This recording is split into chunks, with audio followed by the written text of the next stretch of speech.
I am from KNM Government Degree College, Miryalaguda, lecturer in economics. Today we discuss about return to scales in firms in short run and long run. Already we discussed how the returns has come in short run. In the same way, today we discuss return to scales in long run. దీర్ఘకాలంలో తరహాను నుంచి వచ్చే ప్రతిఫలాలు ఏ విధంగా ఉంటాయంటే అంశాన్ని ఈరోజు మనం చర్చించబోతున్నాం. ముఖ్యంగా తరహాను నుంచి వచ్చే ప్రతిఫలాలు అనేదానికి definition of return to scales అన్నప్పుడు if a change in factors of production in the long run, the same change in production also, the same change in production also is occurred. It is called as return to scales.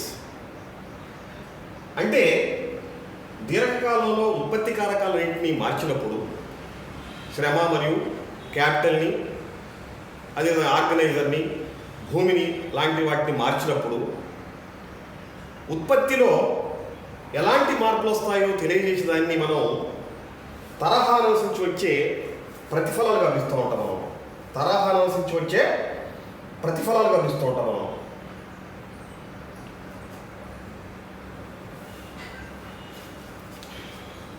పారిశ్రామిక సంస్థలు తమ పరిమాణాన్ని విస్తృతపరిచి లాభాన్ని పెంచుకోవడానికి సాధారణంగా ప్రయత్నిస్తూ ఉంటాయి. అనుత్పాదకాలను పెద్దధారాలో చేపట్టి ఉత్పత్తిని పెంచుకోవడం కోసం ప్రయత్నాలు చేస్తూ ఉంటాయి. అయితే ఇలా పెంచుకోవడానికి ప్రయత్నం చేస్తున్నప్పుడు ఆయా సంస్థలకి దీర్ఘకాలంలో వచ్చేటువంటి రిటర్న్స్ ఏ విధంగా ఉంటాయి అనేది మనం డిస్కస్ చేయబోతున్నాం ఈరోజు. ముఖ్యంగా రిటర్న్ టు స్కేల్స్ డెఫినేషన్ ఏందో మనకి అర్థమైంది. ఇకపోతే kinds of return to scale, తరహా నుంచి వచ్చే ప్రతిఫలాల రకాలు ఏంటివి? So one is increasing return to scale, another is constant to return to scale, and last one is decreasing return to scale.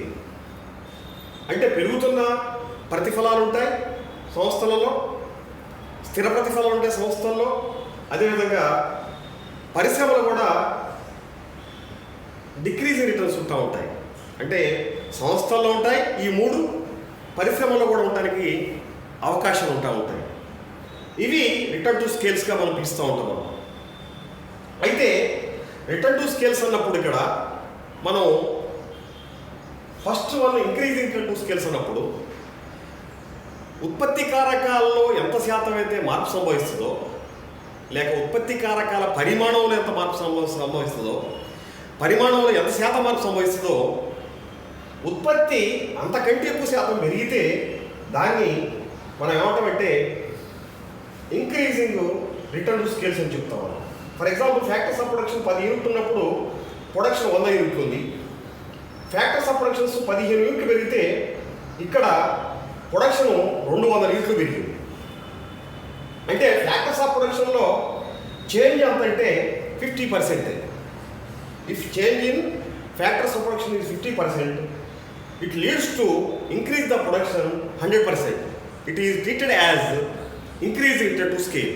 దీన్ని మనం పెరుగుతున్న ప్రతిఫలాలుగా పిలుస్తూ ఉంటాం. మనం ఇక్కడ ఎగ్జాంపుల్ తీసుకున్నాం. మనం అదే దాన్ని తీసుకొచ్చి ఇక్కడ గ్రాఫ్లో చూస్తే, ఇక్కడ ఏ అనే గ్రాఫ్లో చూస్తే ఓఎక్స్ అక్షం పైన లేబర్ తీసుకున్నాం, అదేవిధంగా ఓవై అక్షం పైన క్యాపిటల్ తీసుకున్నాం. ఈ రెండింటి గల సంబంధాన్ని ఐక్యూ, ఐక్యూ2, ఐక్యూ1, ఐక్యూ2, ఐక్యూ3, ఐక్యూ4 అనేటువంటి సమోత్పత్తి రేఖల పైన ఏబిసిడి బిందువులో గుర్తించినప్పుడు, ఇక్కడ ఏబిసిడి బిందువులో గుర్తించినప్పుడు కలపొచ్చి రేఖనే రిటర్న్ టు స్కేల్స్ అని చెప్తూ ఉంటాం. రిటర్న్ టు స్కేల్ అన్నప్పుడు ఇక్కడ మనకు గ్యాప్ అనేది చూడండి, ఇక్కడ బి, సి, డి అనేది ఏబిసి డి అనేది పెరుగుతున్నట్టుగా మనకి కనపడుతూ ఉంటుంది. ఏబిసిడి అనేది పెరుగుతున్నట్టుగా కనపడుతూ ఉంటుంది. అంటే A is greater than B, B is greater than C, C is greater than D అని చెప్తూ ఉంటాం. అంటే డి కన్నా ఏ ఎక్కువ ఉత్పత్తిని, అంటే తక్కువ ఉత్పత్తి కారకాలను ఉపయోగించి ఎక్కువ ఉత్పత్తిని రాబడుతున్నట్టుగా మనకి కనపడుతూ ఉంటుంది. అదేవిధంగా ఇక్కడ కూడా ఉత్పత్తి కారకాలు వచ్చిన మార్పు శాతం కన్నా ఉత్పత్తి కారకాలు వచ్చినటువంటి మార్పు శాతం కన్నా ఉత్పత్తిలో వచ్చిన మార్పు శాతం ఎక్కువగా కనపడుతూ ఉంటుంది. అదేవిధంగా ఇక్కడ కూడా ఉత్పత్తి కారకాల్లో వచ్చిన మార్పు శాతం కన్నా ఉత్పత్తిలో వచ్చే మార్పు ఎక్కువగా ఉన్నట్టు మనకి కనపడుతూ ఉంటుంది. సో ఈ విధంగా మనకు ఉత్పత్తి కారకాల్లో వచ్చే మార్పు శాతం కన్నా ఉత్పత్తిలో వచ్చే మార్పు శాతం ఎక్కువగా ఉంటుందని పెరుగుతున్న ప్రతిఫలాలని చెప్తూ ఉంటాం మనం. పెరుగుతున్న ప్రతిఫలాలని చెప్తూ ఉంటాం మనం. అయితే ఒక సంస్థలో పెరుగుతున్న ప్రతిఫలాలు ఎందుకు వస్తాయి అంటే ఇక్కడ ఆ సంస్థ యొక్క పరిమాణంలో వచ్చే మార్పులు బట్టి పెరుగుతున్న ప్రతిఫలాలు వస్తూ ఉంటాయి. అదేవిధంగా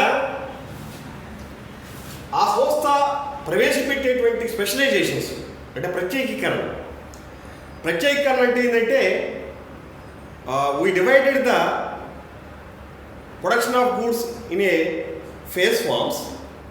అంటే ఉత్పత్తిని వివిధ దశల్లో ఉపయోగించి ఆ దశల్లో వివిధ స్థాయి వ్యక్తుల్ని వివిధ సాంకేతిక పరిజ్ఞానం ఉపయోగిస్తే ఉత్పత్తి రెట్టింపు కావడానికి అవకాశం ఉంటుంది. అదేవిధంగా 4 times కూడా పెట్టడానికి అవకాశం ఉంటుందని చెప్పి ఇంతకుముందు మనం ఆడస్మిత్ యొక్క ప్రత్యేకీకరణ భావనలో చూసాము.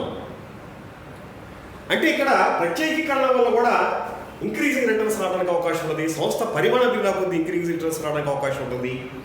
అదేవిధంగా సంస్థ యొక్క అవిభాజ్యత ఇండివిజిబిలిటీ వల్ల సంస్థని విభజించే అవకాశం ఉంది. కాబట్టి సంస్థ విభజించి కొనుగోలు చేసినటువంటి ఫిక్స్డ్ క్యాపిటల్ కావచ్చు, విభజించి కొనుగోలు చేసినటువంటి వేరియబుల్ క్యాపిటల్ కావచ్చు, ఎక్కువ పరిమాణం కొనడానికి అవకాశం ఉంది. కాబట్టి అవిభాజ్యత వలన ఇంక్రీజ్ రిటర్న్స్ కూడా రావడానికి అవకాశాలు ఉంటాయి. ఇది మనకు ఇంక్రీజ్ రిటర్న్ టు స్కేల్స్ అంటే మనం ఈ విధంగా మనం ఉదాహరణ చెప్పవచ్చు. అదేవిధంగా దీన్ని గ్రాఫ్లో కూడా చూపెట్టవచ్చు. ఇకపోతే కాన్స్టెంట్ రిటర్న్స్ టు స్కేల్ అన్నప్పుడు ఫ్యాక్టర్స్ ఆఫ్ ప్రొడక్షన్ యొక్క యూనిట్లు 10 యూనిట్లు ఉన్నప్పుడు ప్రొడక్షన్ 100 యూనిట్లు ఉంది. అదేవిధంగా ఫ్యాక్టర్స్ ఆఫ్ ప్రొడక్షన్స్ 15 యూనిట్లు ఉన్నప్పుడు ప్రొడక్షన్లో 150 యూనిట్లు ఉంది. అంటే change in factors of production is 50%, whereas production change is also 50%. The same changes in both is occurred. That is factors of production and production. అంటే ఉత్పత్తి కారకాల్లో ఎంత శాతం మార్పు సంభవించిందో ఉత్పత్తిలో కూడా ఎంత శాతం మార్పు సంభవించింది. కాబట్టి ఇక్కడ దాన్ని స్థిర ప్రతిఫలాలు పిలుస్తూ ఉంటాం మనం. స్థిర ప్రతిఫలాలుగా పిలుస్తూ ఉంటాం, లేక కాన్స్టెంట్ రిటర్న్స్ స్కేల్గా పిలుస్తూ ఉంటాం మనం. దీన్ని ఇక్కడ మనం గ్రాఫ్లో తీసుకున్నప్పుడు లేబర్ మరి క్యాపిటల్ ఉపయోగించినప్పుడు IQ1, IQ2, IQ3, IQ4 ఉన్నప్పుడు ఇక్కడ ABCD బిందువుల మధ్య ఉన్న దూరము A = Bగా ఉంది, మనకి B = Cగా ఉంది, C = Dగా ఉంది. అంటే ఉత్పత్తి కారకాల్లో ఎంత శాతం మార్పు సంభవించిందో ఉత్పత్తిలో కూడా అంతే శాతం మార్పు సంభవించింది. కాబట్టి వాటి మధ్య ఉండేటువంటి దూరాలు సమానంగా ఉన్నాయి. అందువల్ల దీన్ని మనం డిక్రీజింగ్ మన కాన్స్టెంట్ రిటర్న్స్ స్కేల్గా పిలుస్తూ ఉంటాము. ఇకపోతే ఇక్కడ మౌలికంగా తీసుకున్నప్పుడు మూడోది తీసుకున్నప్పుడు ఇక్కడ C factors of production, this is production. So 10 యూనిట్లు ఫ్యాక్టర్స్ ఆఫ్ ప్రొడక్షన్ అప్పుడు 100 యూనిట్లు ప్రొడక్షన్ దొరుకుతుంది. 15 యూనిట్లకి ఫ్యాక్టర్స్ ఆఫ్ ప్రొడక్షన్ పెరిగితే ఇక్కడ 250 యూనిట్లకి ప్రొడక్షన్ పెరుగుతుంది. అంటే this is changing factors of production is equal to 50%, whereas 75% is changed in production. So this is treated as this is reverse చెప్పాను 25% చూపెట్టాను చూడండి. So this is 25%.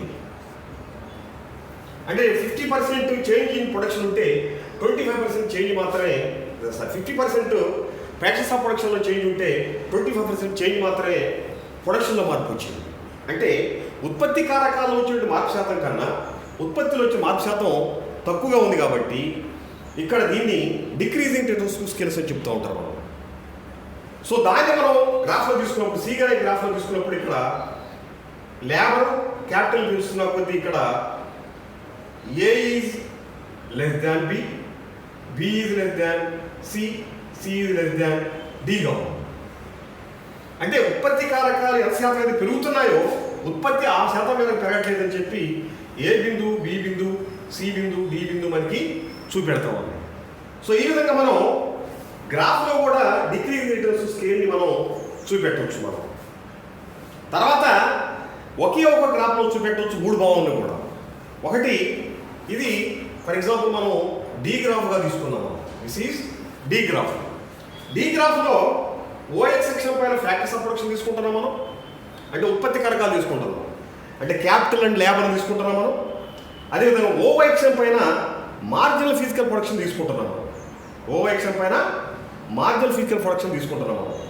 So marginal physical production ఏంటంటే ఉపాంత ఉత్పత్తి తీసుకుంటున్నాం మనం. ఉపాంత ఉత్పత్తి అంటే ఇవి అదనంగా పెరగడం వల్ల ఇది అదనంగా పెరుగుతుంది. ఎంత పెరుగుతుందని చెప్తూ ఉంటాం. సో ఇక్కడ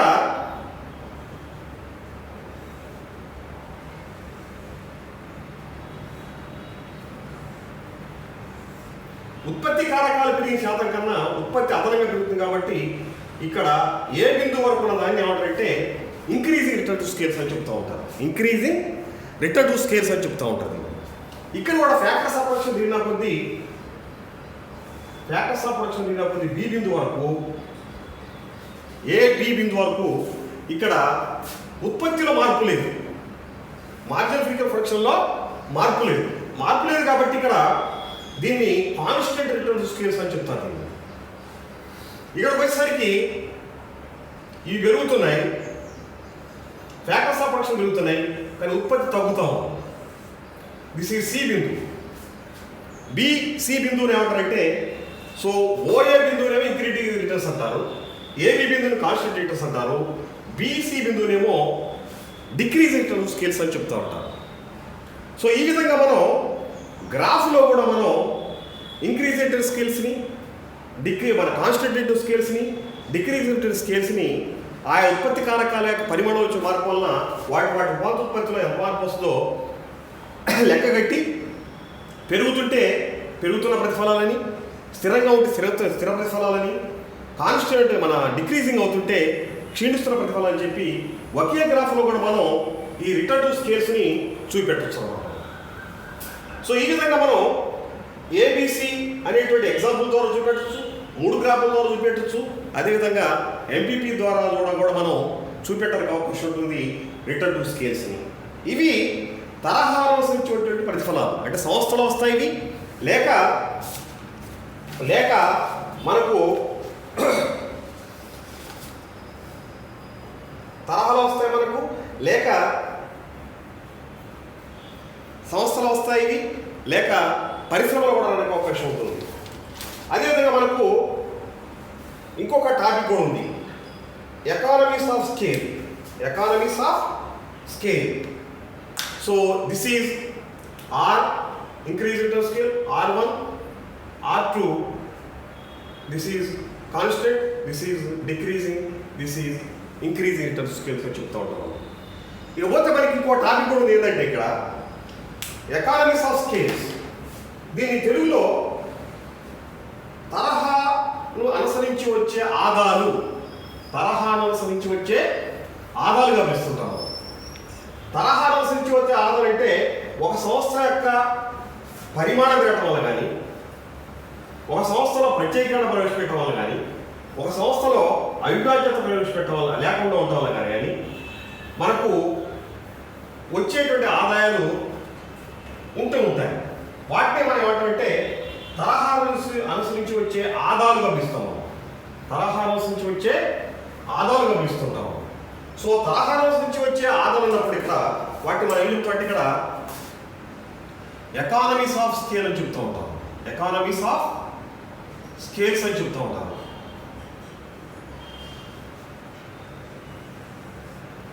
ఎకానమీస్ ఆఫ్ స్కేల్స్ అని చెప్తూ ఉంటారు. సో ఇక్కడ మనకి పారిశ్రామికలో వచ్చిన తర్వాత ఉత్పత్తి తరహా మారడానికి అవకాశం వచ్చిందని తెలుసు మనకి. ఆధునిక పారిశ్రామిక వ్యవస్థల్లో తమ పరిమాణాలను పెంచుకొని లాభాలు ఆర్జించడం కోసం ప్రయత్నాలు చేస్తూ ఉంటాయి ప్రతి సంస్థ కానీ ప్రతి పరిశ్రమ కానీ. అన్ని ఉత్పాదకాలను పెంచి పెద్ద తరహా ఉత్పత్తి చేపట్టడం కోసం ప్రయత్నం చేస్తూ ఉంటాయి. అంటే ఇన్పుట్స్ని పెంచి ఉత్పత్తి పెంచడం కోసం ప్రయత్నాలు చేస్తూ ఉంటాయి. అయితే ఇన్పుట్స్ని పెంచడం వలన వాళ్ళకి కొన్ని ఆదాయాలు లభిస్తూ ఉంటాయి. వాటినే ఎకానమీస్ ఆఫ్ స్కేల్స్ అని పిలుస్తూ ఉంటారు. అవి రెండు రకాలుగా ఉంటాయి. ఒకటి ఇంటర్నల్ ఎకానమీస్.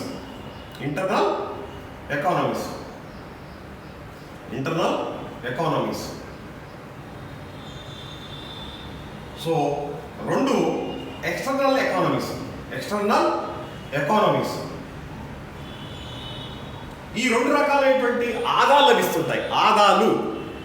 సో ఈ రెండు రకాలైన ఆదాలు ఇక్కడ ఇంటర్నల్ ఎకానమీస్ అంటే ఏంటంటే ఒక సంస్థ యొక్క ఉత్పత్తి పెరిగినప్పుడు ఆ సంస్థకు మాత్రమే వచ్చే ఆదాయాన్ని ఏమిటంటే ఇంటర్నల్ ఎకానమీస్ అని చెప్తారు. ఒక సంస్థ తన యొక్క తరహాను పెంచడం వలన లేక తన యొక్క పరిమాణాన్ని పెంచడం వలన ఆ సంస్థకు మాత్రం లభించే ఆదాయం ఏమిటంటే ఇంటర్నల్ ఎకానమీస్ అని చెప్తారు. So those economies are as acquired by the firm by increasing its quantity is called as internal economies అని చెప్తూ ఉంటాము. అదేవిధంగా ఎక్స్టర్నల్ ఎకానమీస్ అంటే this is firm, this is industry. అంటే ఒక ప్రాంతంలో అనేక సంస్థలు ఉండటం వల్ల, ఒకే తరహా సంస్థలు ఉండటం వలన ఏర్పడేదని ఏమిటంటే ఇండస్ట్రీగా పిలుస్తూ ఉంటాం మనం. ఉదాహరణకి మిర్యాలగూడలో ఒక సిమెంట్ ఇండస్ట్రీ ఉంది. ఇక్కడ 20 ఫ్యాక్టరీలు దాకా ఉన్నాయి మనకి. సో ఇండస్ట్రీకి లభించేటువంటి ఆదాయాలు ఏమంటారంటే ఎక్స్టర్నల్ ఎకానమీస్ చెప్తూ ఉంటారు. ఇండస్ట్రీ ఉండటం వల్ల ఏమైందంటే కేంద్రీకృతమైన ఆదాయాలు ఉంటాయి, సమాచారపరమైన ఆదాయాలు ఉంటాయి, ప్రత్యేకీకరణ ఆదాయాలు ఉంటాయి.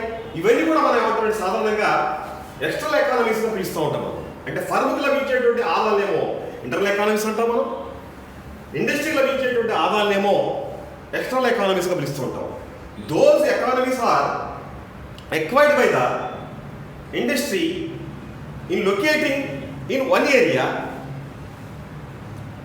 These economies called as మనకు ఎక్స్టర్నల్ ఎకానమీస్గా డిఫైన్ చేయవచ్చు మనం.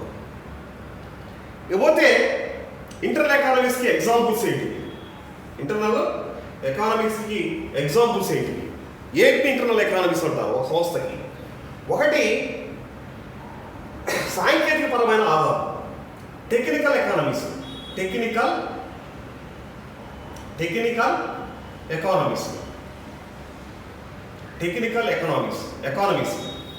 సాంకేతిక పరమైన ఆధారం అంటే ఏంటంటే ఇక్కడ ఒక సంస్థ పెద్ద పరిమాణం ఉందంటే ఆ సంస్థ కొనేటువంటి యంత్రాలు కానివ్వండి, కొనేటువంటి యంత్ర పరికరాలు కానివ్వండి పెద్ద తరహాలో ఉంటాయి. అక్కడ ఉపయోగించేటువంటి టెక్నాలజీ సొఫిస్టికేటెడ్ టెక్నాలజీ ఉంటూ ఉంటుంది. అంటే ఆధునికమైన టెక్నాలజీని ఉపయోగిస్తూ ఉంటారు. ఆధునికమైన టెక్నాలజీ ఉపయోగించడం వల్ల ఏమైందంటే ఆ సంస్థకి కాస్ట్ ఆఫ్ ప్రొడక్షన్ తగ్గి వచ్చేటువంటి ఆదాయాలు పెరగడానికి అవకాశాలు ఉంటాయి. అంటే టెక్నికల్ చేంజెస్ వలన ఆ సంస్థకి ఆదాయాలు రావడానికి అవకాశాలు ఉంటూ ఉంటాయి. ఉదాహరణకి ఇవాళ మనం టెక్నికల్ చేంజెస్ అన్నప్పుడు ఇవాళ ఐఐటి విద్యార్థులు అనేక సంస్థల్లో కొత్త యంత్రాలని జోడించి ఆ సంస్థల యొక్క కాస్ట్ ఆఫ్ ప్రొడక్షన్ని తగ్గిస్తూ ఆ సంస్థల లాభాలు వేయడం కోసం ప్రయత్నాలు చేస్తూ ఉన్నారు. దట్ ఈజ్ సాంకేతికపరమైన ఆధారం చెప్తూ ఉంటాము. అదేవిధంగా రెండోది లేబర్ ఎకానమీస్, శ్రామిక పరమైన ఆదాయం, శ్రామిక పరమైన ఆదాయం, శ్రామిక పరమైన ఆదాలు.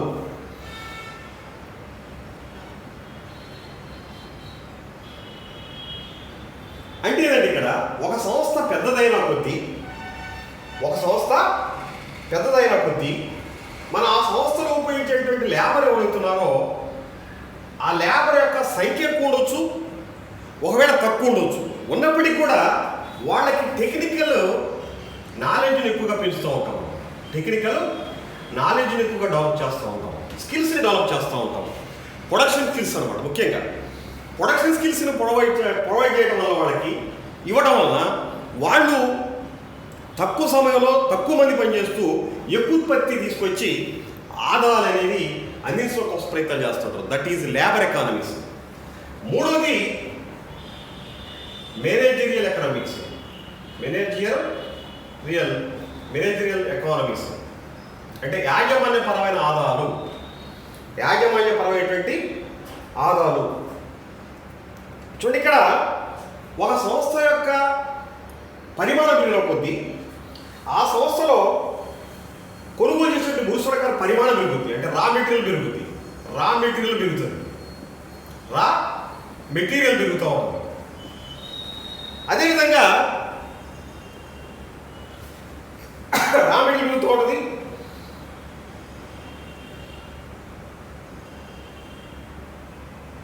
నైపుణ్యం గల శ్రామికులు అందుబాటులో ఉంటారు, బి. అదేవిధంగా సి,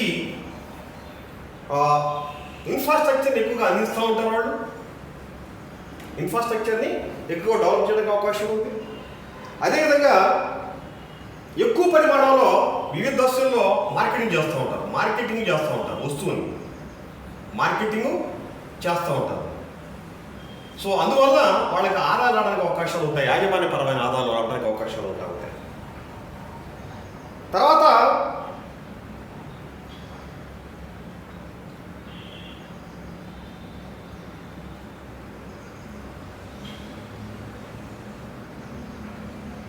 ఆర్థికపరమైన ఆదాయాలు.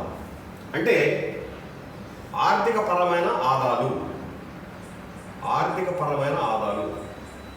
చూడండి, ఒక సంస్థ పెద్ద పరిమాణంలో ఉంటే ఆ సంస్థకి ప్రైవేటు పెట్టుబడి సంస్థలు కానివ్వండి, గవర్నమెంట్ బ్యాంకులు కానివ్వండి, వాళ్ళకి ఈజీగా లోన్లు ఇవ్వడానికి అవకాశం ఉంటుంది.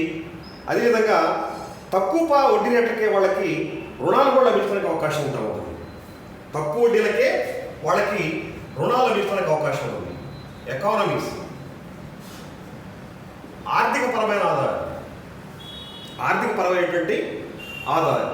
తర్వాత ఏబిసిడి, నష్టభయాన్ని రిస్క్ ఉండదు. ఎందుకంటే పెద్ద సంస్థ ఉన్నప్పుడు ఏదో ఒక దాంట్లో కాస్ట్ ఆఫ్ ప్రొడక్షన్ ఎక్కువ ఉండొచ్చు, ఒక దాంట్లో తక్కువ ఉండొచ్చు, ఒక చోట తక్కువ కావడానికి అవకాశం, ఒక చోట ఎక్కువ కావడం, ఒకసారి సమానం ఉండడానికి అవకాశం ఉంటుంది. అంటే నష్టభయం అనేది ఉండదు. ఒక చోట నష్టపోయినా ఇంకో చోట దాన్ని రికవరీ చేసుకొని దాన్ని లాభంగా మార్చుకొని నష్టభయాన్ని తట్టుకోవడానికి అవకాశం ఉంటుంది మన పెద్ద సంస్థలకి. సో ఇవి ముఖ్యంగా మనం ఇంటర్నల్ ఎకానమీస్గా పిలుస్తూ ఉంటాము. One is technical economies, another is labour economies, another is manager economies, another is economy economies, another is risk economies. So ఈ విధంగా ఉన్నటువంటి మనకు ఇంటర్నల్ ఎకానమీస్గా పిలుస్తూ ఉంటాము. ఇకపోతే ఎక్స్టర్నల్ ఎకానమీస్ అంటే మనకు నథింగ్ బట్ పరిశ్రమకు లభించే ఆదాయం ఏమంటారంటే ఎక్స్టర్నల్ ఎకానమీస్గా పిలుస్తుంది. అంటే ఒకే ఏరియాలో సంస్థలన్నీ లొకేట్ కావడం, ఆ సంస్థలకన్నిటికీ లేక పరిశ్రమ మొత్తానికి లభించే ఆదాయాలు ఏమంటారంటే బహిర్గత ఆదాయాలుగా పిలుస్తూ ఉంటారు వాటిని. బహిర్గత ఆదాయాలు ముఖ్యంగా మనకు 3 రకాలుగా కనిపిస్తూ ఉంటాయి. ఒకటి కాన్సన్ట్రేటెడ్ ఎకానమీస్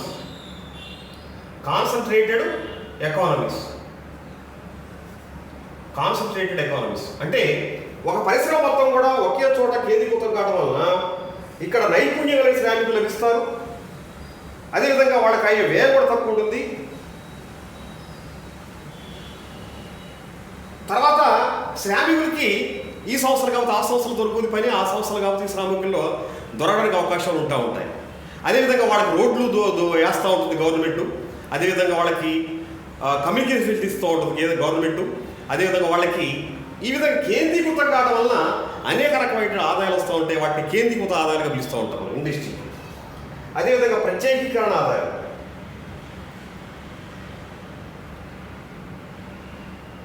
చూడండి, ఇక్కడ ప్రత్యేకీకరణ ఆదాయాలు అంటే ఇక్కడ రెండు రకాలుగా ఉంటాయి.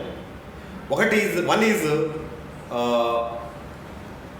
హారిజెంటల్ అంటే నిలువుగా వచ్చే ఆదాయాలు. One is parallel economies. Horizontal economies, parallel economies వస్తూ ఉంటాయి. ఎట్లంటే ఇప్పుడు అనేక సంస్థలు ఉన్నప్పుడు ఒక్కొక్క సంస్థ ఒక్కొక్క ఉత్పత్తిలోని ఒక దశను చేపట్టి ఎక్కువ ఉత్పత్తి చేయడానికి అవకాశం ఉంటుంది. ఒక్కొక్క ఉత్పత్తిలోని దశని ఒక్కొక్క సంస్థ చేపట్టి ఎక్కువ ఉత్పత్తి చేయడానికి అవకాశం ఉంటుంది. అందువల్ల ప్రత్యేకీకరణ ఆదాయాలు రావడానికి అవకాశాలు ఉంటాయి. దానివల్ల ఏదంటే ఉత్పత్తి ఎక్కువ పెరుగుతుంది, కాస్ట్ ఆఫ్ ప్రొడక్షన్ అనేది తక్కువ అవడానికి అవకాశాలు ఉంటాయి. సో ఇవి హారిజెంటల్ ఎకానమీస్ ఉంటాయి. అదేవిధంగా ప్యారలల్ ఎకానమీస్ కూడా ఉంటాయి.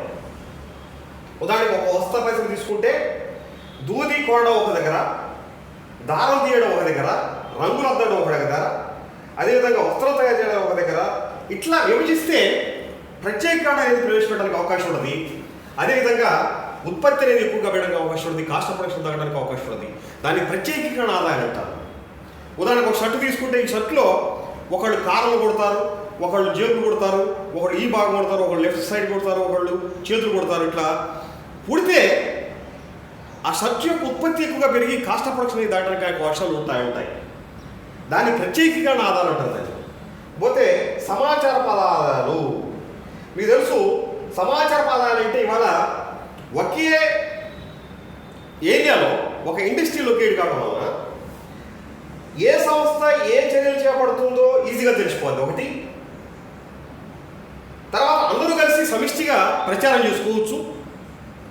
అందరికీ లభించేటువంటి సమాచారం కూడా ఒకే రీతిలో లభించడానికి అవకాశం ఉంటుంది. అదేవిధంగా అన్ని సంస్థలు కలిసి గవర్నమెంట్ ప్రభావితం చేసి కూడా వాళ్ళ యొక్క మార్కెటింగ్ విధానం కానివ్వండి, వాళ్ళ యొక్క అడ్వర్టైజ్మెంట్ సిస్టంలో కానివ్వండి, వాళ్ళ యొక్క ప్యాకింగ్ సిస్టమ్ విధానంలో కానివ్వండి, గవర్నమెంట్తో డిస్కస్ చేసి వాళ్ళు అనేక రకాలైనటువంటి మార్పులు చేసి ఉత్పత్తిని ఆకర్షించుకొని తక్కువ ధరలకు ఎక్కువ అమ్మి ఎక్కువ లాభాలు ఆడించడానికి అవకాశాలు ఉంటాయి. దీన్ని సమాచారపరమైన ఆదాయాన్ని చెప్తూ ఉంటారు. దీన్ని సమాచారపరమైనటువంటి ఆదాయాన్ని చెప్తూ ఉంటారు. తర్వాత శ్రేయస్సు. ప్రభుత్వం కూడా శ్రామిక శ్రేయస్సు గురించి చేసే కార్యక్రమాలు సంస్థలన్నీ ఒకే చోట కేంద్రీకృతం కావడం వలన ఆ కార్మికులందరూ లభిస్తూ ఉంటాయి. ఇవాళ కార్మికులు ఉన్నారు చాలామంది, వాళ్ళందరూ కూడా వైట్ కార్డర్స్ వాడన్నారు. సో వైట్ కార్డు వాడడం కోసం ఏం చేస్తుంది గవర్నమెంట్, సంవత్సరించే జీతాలు కాకుండా వాళ్ళకి ఇవాళ బియ్యం ఇస్తున్నారు, నూనెలు ఇస్తున్నారు, నిత్యావసర వస్తువులు ఇస్తున్నారు, ఇలాంటివన్నీ కూడా ఇస్తున్నారు. అందువల్ల ఒక పరిశ్రమ ఒక దాంట్లో లొకేట్ కావడం వల్ల ఏమైందంటే శ్రేయస్సు పెరగడం కోసం గవర్నమెంట్ హాస్పిటల్స్ ఉంటాయి, శ్రేయస్సు పెరగడం కోసం సంస్థలు స్థాపించే హాస్పిటల్స్ ఉంటాయి. ఆ విధంగా ఆ కార్మికులు అనారోగ్యం పాలు కాకుండా వాళ్ళ యొక్క ఉద్యోగ దినాలను 10 దినాలను ఎక్కువ ఉపయోగించుకొని ఎక్కువ ఉత్పత్తి చేయడానికి అవకాశం ఉంటుంది. వాటిని శ్రేయోపరమైన ఆదాయాలు చెప్తూ ఉంటారు. ఈ విధంగా 4 రకాల ఆదాయాలు వస్తూ ఉంటాయి. మనకు ఎక్స్టర్నల్ ఎకానమీస్గా పిలుస్తూ ఉంటారు. These are the economies of scales for firm and industry. Is 2 types. One is internal economies, another is external economies.